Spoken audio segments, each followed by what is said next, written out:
이렇듯 사적 제재 논란은 최근 들어 더 끊이지 않고 있습니다. 갈수록 심각해지는 사적 제재 문제. 이대로 괜찮을까요? 사적 제재 대응 방안은 신예림 기자가 취재했습니다. 법이 처벌하지 못한다면 내가 대신에 벌을 주겠다. 매일같이 쏟아져 나오는 강력범죄 사건들과 그에 비해 터무니없이 낮은 선고 형량은 자연스레 사적 제재 열풍을 불러왔습니다.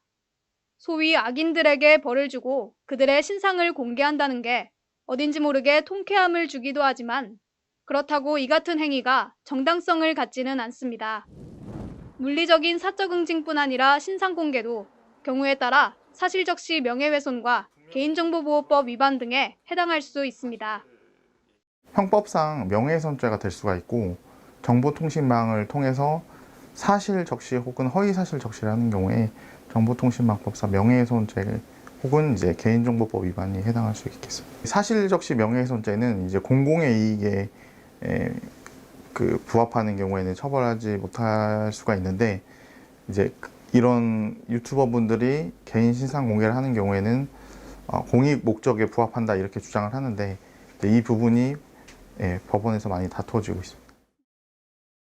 사람들은 왜 사적 제재에 열광할까? 주 원인은 지금의 사법체계가 국민의 법감정을 따라가지 못하기 때문입니다.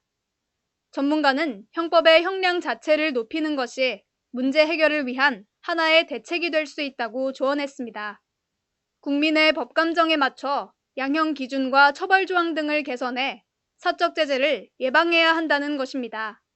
결국에는 형벌이 국민이 원하는 수준만큼 되지 않으니까 문제가 되는 거죠. 형법에 있어서 그런 징역행 상한이라든지 지금은 개정할 때가 되지 않았나. 징역으로 따지면 50년이 최고형이니까 그 이상은 줄 수가 없어서 미국 같은 경우에는 합산식이잖아요. 각 죄마다 다 합산을 시켜서 선고하는 게 가능하니까 법적으로 결국 입법이 이루어져야 되지 않을까. 사적 제재에 대한 세부 논의가 필요하다는 의견도 나왔습니다. 현재는 관련 법률이나 제도가 없어 이에 대해 체계적으로 대응하기 어려운 상황. 모호한 사적 제재의 범위를 명확히 하고 입법 등을 통해 구체적으로 규제해야 한다는 것입니다. 법에서 미비한 부분이 있어서 이제 국민들이나 이제 여론이 좀 그렇게 지지하시는 부분은 마음은 충분히 이해를 하지만 사적인 제재나 사적인 복수를 이제 무분별하게 허용을 하게 되면 선의의 피해자가 많이 발생할 수 있기 때문에 법원이나 수사기관을 통해서 처벌을 받게 하는 것이 맞지 않을까 싶습니다. 이런 무분별한 사적 제재가 이루어지지 않도록 좀 관련한 법규도 좀 강화되었으면 합니다. 법은 더 이상 피해자를 지켜주지 않는다. 국민의 사법 불신이 낳은 사적 제재를 막으려면 사법체계라는 울타리를 더욱 튼튼히 보완해야 할 것으로 보입니다. 법률방송 신예림입니다.